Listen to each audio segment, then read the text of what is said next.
بسم الله الرحمن الرحيم. الحمد لله رب العالمين، وصلى الله وسلم وبارك على نبينا محمد وعلى آله وصحبه أجمعين. أما بعد ہم لوگ کتاب التوحید لشیخ الاسلام محمد بن عبد الوہاب رحمہ اللہ، اس میں 19واں باب شروع کر چکے تھے. کل ہم لوگوں نے 19ویں باب کے نصوص پڑھ لیے تھے.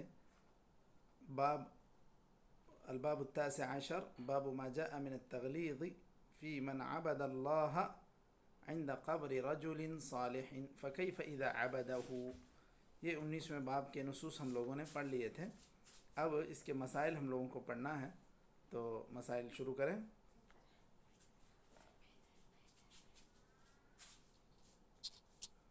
جی پڑھیں. شیخ علیم، شیخ رفیق، شیخ عبداللہ، کوئی بھی.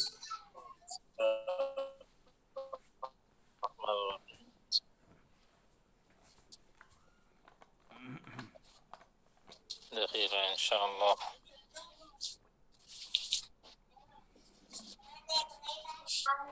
کہاں سے پڑھنا ہے بلا راشد؟ یہ الباب التاسع عشر جو ہے اس کے مسائل پڑھنا ہے. فی مسائل الاولی مذکرہ. فیہ مسائل الاولی ما ذکر باب الشفاعہ الرسول پڑھ لیے صلی کیا؟ اللہ علیہ وسلم. نصوص پڑھ لیے. الاولی ما ذکر الرسول صلی اللہ علیہ وسلم فی من بنا مسجدا.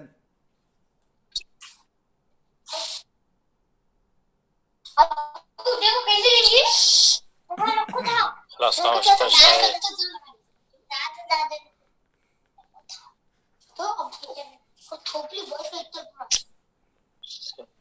جی بسم اللہ الرحمن الرحیم. اچھا، الاولى ما ذكر الرسول في من بنى مسجدا يعبد الله فيه على قبر رجل صالح ولو یعبد صحت اللہ نية فیہ. الفاعل. یعبد اللہ. الثانية النهي عن کیا بولے؟ یعبد اللہ فیہ اچھا مجھول کے صیغے کے ساتھ. اچھا، اس میں تو باقاعدہ اعراب لگایا ہوا ہے یعبد اللہ، یعنی جو ٹھیک ہے، مسئلہ پی ڈی نہیں ہے، ایف بھیجے ایسے نا بھی اس میں. ٹھیک رہے گا. جی کیونکہ جو آدمی بنایا پھر وہی اللہ کی عبادت کر رہا ہے تو بھی ٹھیک ہے، جملہ غلط نہیں ہے. چلیے. الثانية النهي عن التماثيل فإذا استمع الأمران تغلظ الأمر. الثالثة العبرة في مبالغته صلى الله عليه وسلم في ذلك، كيف بين لهم هذا أولا ثم قبل موته بخمس قال ما قال ثم لما كان من في النزع لم يكتف بما تقدم.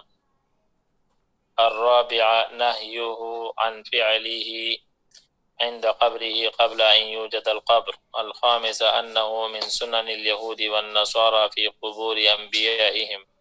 السادسة لعنه إياهم على ذلك. السابعة أن مراده صلى الله عليه وسلم تحذيرنا عن قبره. الثامنة العلة في عدم إبراز قبره.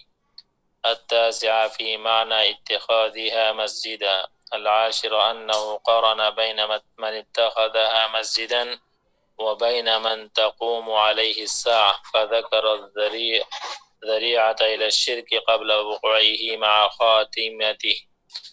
الحادية عشر ذكره في خطبته قبل موته بخمس الرد صحیح. على الطائفتين على الطائفتين اللتين هما أشر أهل البدع، بل أخرجهم بعض أهل العلم من 72 فرقة وهم الرافضة والجهمية، وبسبب الرافضة حدث الشرك وعبادة القبور وهم أول من بنى عليها المساجد. الثانية عشر ما بلي به صلى الله عليه وسلم من شدة النزع. الثالث عشر ما أكرم به من الخلة. الرابعة عشر التصريح بأنها أعلى من المحبة. الخامسة عشر التصريح بأن الصديق أفضل الصحابة. السادسة عشر الإشارة إلى خلافته. چلیے یہاں پر بسم اللہ الرحمن الرحیم الحمد للہ رب العالمین وصلی اللہ وسلم وبارک علی نبینا محمد وعلی آلہ وصحبہ اجمعین اما بعد باب ما جاء من التغلیظ فی من عبد اللہ عند قبر رجل صالح فکیف اذا عبده۔ باب کے عنوان سے واضح ہے کہ امام محمد بن عبد الوہاب رحمہ اللہ یہ بات کہنا چاہ رہے ہیں کہ کوئی آدمی کسی نیک انسان کی قبر کے پاس اللہ کی بھی عبادت کرے تو یہ چیز بھی اللہ تعالیٰ کو پسند نہیں ہے، بلکہ اللہ تعالیٰ اس سے بھی ناراض ہوتا ہے۔ تو اگر کوئی آدمی اللہ تعالیٰ کو چھوڑ کر پھر اسی آدمی کی عبادت کرنے لگ جائے تو پھر یہ اور بھی زیادہ شدید حرمت والی چیز ہے، کیونکہ سب سے پہلے تو اللہ تعالیٰ کی بھی عبادت کرنا کسی قبر کے پاس جائز نہیں ہے، لیکن اگر کوئی انسان کسی قبر میں مدفون انسان کی عبادت کرنا شروع کر دے تو یہ اور بھی زیادہ سخت حرمت والا کام ہے۔ یہ بات ذکر کر کے نبی کریم صلی اللہ علیہ وسلم سے جو کئی احادیث وارد ہیں، لعنت اللہ علی الیہود والنصارى اتخذوا قبور انبیائہم مساجد، مختلف روایتوں سے مؤلف رحمہ اللہ نے یہاں ذکر کیا۔ اس کے بعد ان سے کچھ مسائل کا استنباط کیا۔ سب سے پہلا مسئلہ یہ ہے کہ نبی کریم صلی اللہ علیہ وسلم نے کہا جو آدمی بھی کوئی مسجد بناتا ہے اور وہ مسجد کسی نیک انسان کے قبر پر بناتا ہے، اور گرچہ کہ اس مسجد میں اس سجدگاہ میں اللہ کی عبادت کی جائے اور وہ مسجد بنانے والا کچھ خاص صحیح نیت کے ساتھ بھی بنایا ہو تب بھی یہ کام منع ہے، وَلَوْ صَحَّتْ نِيَّةُ الْفَاعِلِ۔ خواہ آدمی اس خیال سے بنائے کہ یہ ایک نیک آدمی تھا، اس کی یادگار باقی رہنا چاہیے، اس کے لیے ہم اس کے قبر پر ہی مسجد بنا دیتے ہیں، تو اگر کوئی اس طرح بھی بناتا ہے تب بھی اللہ کے رسول صلی اللہ علیہ وسلم نے اس طرح کے کام سے منع کیا۔ دوسری چیز، نبی کریم صلی اللہ علیہ وسلم نے تماثیل سے منع کیا۔ اس طرح جو حبشہ میں حضرت ام سلمہ رضی اللہ عنہ نے ذکر کیا کہ کنیسہ دیکھیں اور اس کے اندر کچھ تصویریں اور تماثیل دیکھیں، تو یہ ساری چیزوں سے آپ صلی اللہ علیہ وسلم نے منع کیا۔ تو اس طرح کسی بھی انسان زندے یا مردے کا تمثال یعنی مجسمہ اسٹیچو بنانا یہ منع ہے۔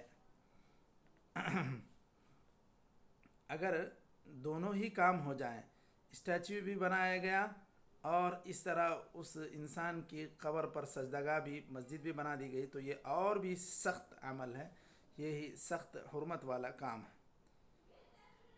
تیسری چیز یا تیسرا مسئلہ، نبی کریم صلی اللہ علیہ وسلم نے اس میں جو حد سے زیادہ تحذیر کی ہے، منع کیا ہے، تنبیہ کی ہے، اس کا ذکر ہے کہ نبی کریم صلی اللہ علیہ وسلم نے سب سے پہلے تو یہ چیز منع کی، ذکر کیا، پھر اس کے بعد آپ صلی اللہ علیہ وسلم نے بالخصوص 5 دن اپنی وفات سے 4-5 روز قبل بھی اس چیز کو دہرایا۔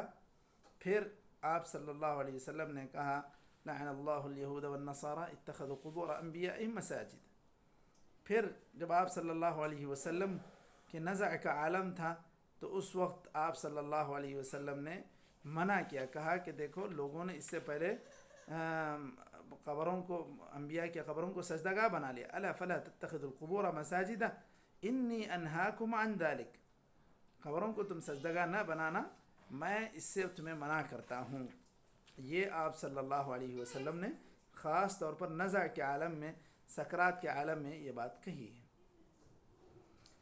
5ویں چیز، انہ من سنن الیہود والنصارى فی قبور انبیائہم، یہ کام یہود و نصارہ نے کیا، اپنے انبیاء کے قبروں کے ساتھ اس طرح کا معاملہ کیا، اسی لیے آپ صلی اللہ علیہ وسلم نے ان پر لعنت بھیجی، اور آپ صلی اللہ علیہ وسلم نے بالخصوص اپنے قبر کے تعلق سے ذکر کر کے منع کیا کہ میں اس طرح کرنے سے تمہیں منع کرتا ہوں۔ پھر اس کے بعد چھٹا مسئلہ یہاں پر جو ذکر ہو رہا ہے کہ اس طرح ان لوگوں نے جو بھی کام کیا یہ لعنت کے مستحق قرار پائے، لعنہ ایاہم علی ذلک، اس طرح کام کرنے کی وجہ سے، انبیاء کے قبروں پر سجدگاہ بنانے کی وجہ سے نبی کریم صلی اللہ علیہ وسلم نے انہیں لعنت کیا، ان پر لعنت بھیجی۔ 7واں مسئلہ یہ ہے ان مرادہ صلی اللہ علیہ وسلم تحذیرنا عن قبرہ، یا آپ صلی اللہ علیہ وسلم نے اپنی وفات سے پہلے حالت نزاع میں اور بالکل آخری لمحات میں یہ بات جو کہی، اس کا مطلب یہ تھا، آپ صلی اللہ علیہ وسلم کا مقصد یہ تھا کہ آپ صلی اللہ علیہ وسلم اپنی قبر کو اس طرح سجدہ بنانے سے منع کرنا چاہ رہے تھے، اسی لیے آپ صلی اللہ علیہ وسلم نے آخری لمحات میں یہ باتیں ذکر کی۔ 8ویں چیز العلت فی عدم ابراز قبرہ، صحابہ کرام نے آپ صلی اللہ علیہ وسلم کے قبر کو اتنا اونچا نہیں بنایا تھا، اس کی وجہ یہی تھی کہ کہیں یہ لوگ اس کو سجدگاہ نہ بنا لیں، کوئی اس کو عبادت کی جگہ نہ بنا لے، تو ایک عمومی جس طرح قبریں ہوتی تھیں اسی طرح قبر بنا کے چھوڑی تھی، تو یہ تو بعد میں آنے والے لوگوں نے یہ سب کام کیے۔ 9واں مسئلہ کہ فی معنی اتخاذہ مسجدہ، اگر قبر کو آپ اس کے اوپر سجدگاہ یعنی اس پر مسجد تعمیر نہ بھی کریں، صرف براہ راست قبر کو بھی سجدہ کرنا شروع کر دیں، تو یہ بھی مسجد ہی کے معنی میں ہے کہ قبر کو سجدہ کرنے کی جگہ لوگوں نے گویا کہ بنا لیا، تو یہ بھی منع ہے۔ 10واں مسئلہ یہاں پر یہ کہہ رہے ہیں انہ قرن بین من اتخذها مسجدا وبین من تقوم علیہ الساعة فذکر الذریعة الى الشرک فذکر الذریعة الى الشرک قبل وقوعه مع خاتمته، نبی کریم صلی اللہ علیہ وسلم نے قبر کو سجدہ گاہ بنانے والے اور بہت ہی برے لوگ جو قیامت جن پر قائم ہوگی، ان دونوں کے درمیان آپ صلی اللہ علیہ وسلم نے برابری کر دی، جوڑ کر کہا کہ یہ دونوں کے دونوں اللہ تعالیٰ کے پاس سخت ناپسندیدہ لوگ ہیں۔ کیوں؟ اس لیے کہ یہ لوگ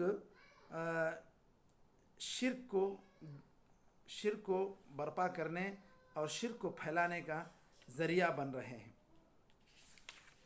جب قبر بنے گی لوگ وہاں پر سجدہ کریں گے، تو ایسے لوگ جو قبروں کو سجدہ گاہ بنا دیتے ہیں یا قبروں پر مسجد بنا دیتے ہیں، تو یہ سب سے بری مخلوق ہیں اللہ تعالیٰ کی نظر میں، کیونکہ آپ صلی اللہ علیہ وسلم نے کہا ان من شرار الناس۔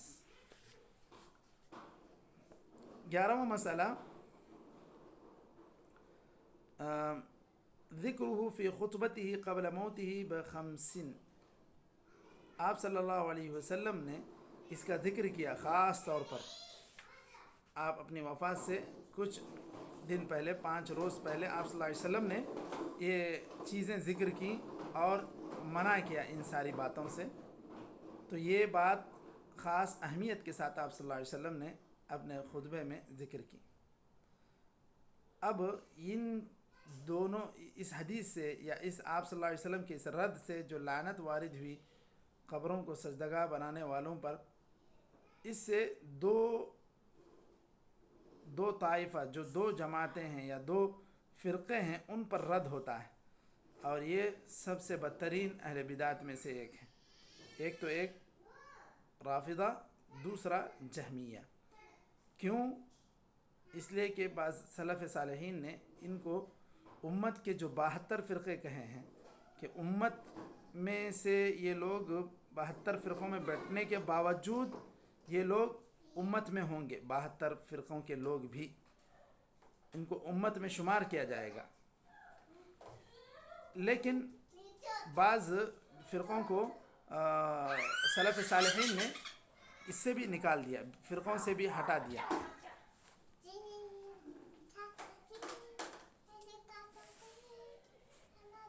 فرح عمل فرح بنا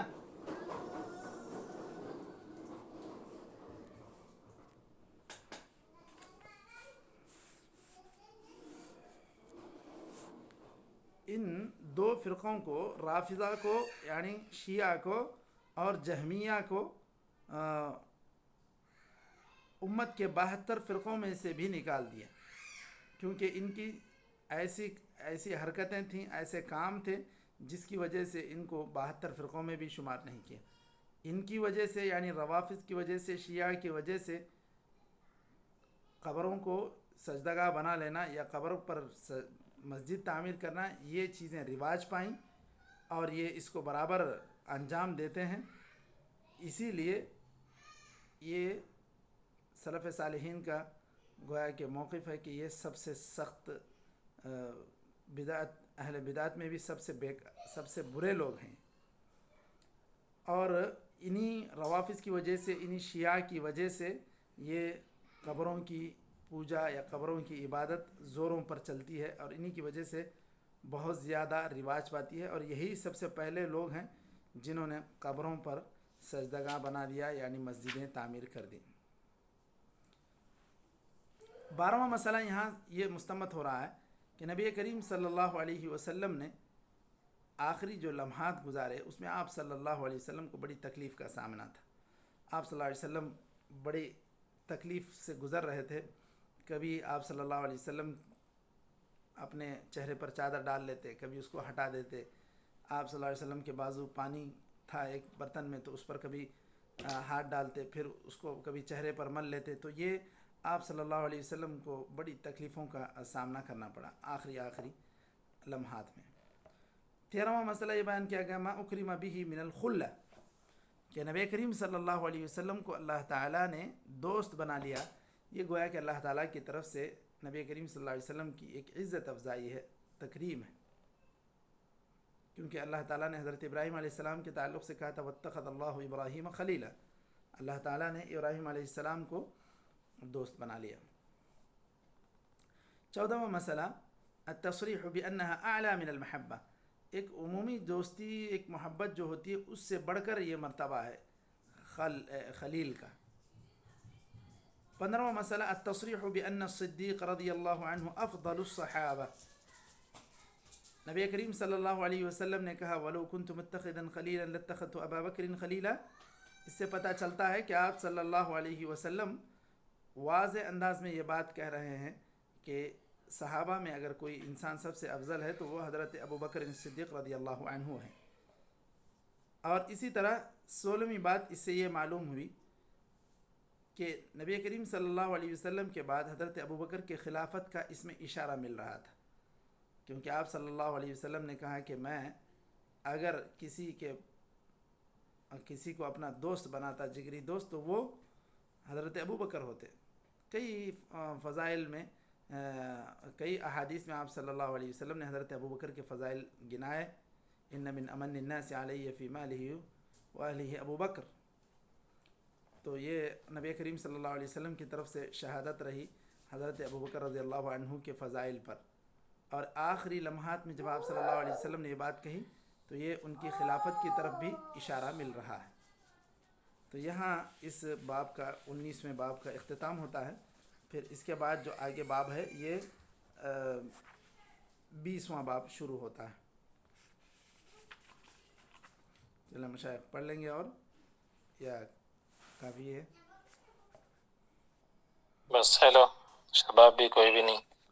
ٹھیک ہے، چلیں تو پھر 19ویں باب تک ہم لوگ آج رک جاتے ہیں، انشاءاللہ پھر 20ویں باب سے ہم لوگ شروع کرتے ہیں انشاءاللہ۔ جزاک اللہ خیر۔ وآخر دعوانا الحمدللہ رب العالمین، صلی اللہ وسلم علی جزاک محمد۔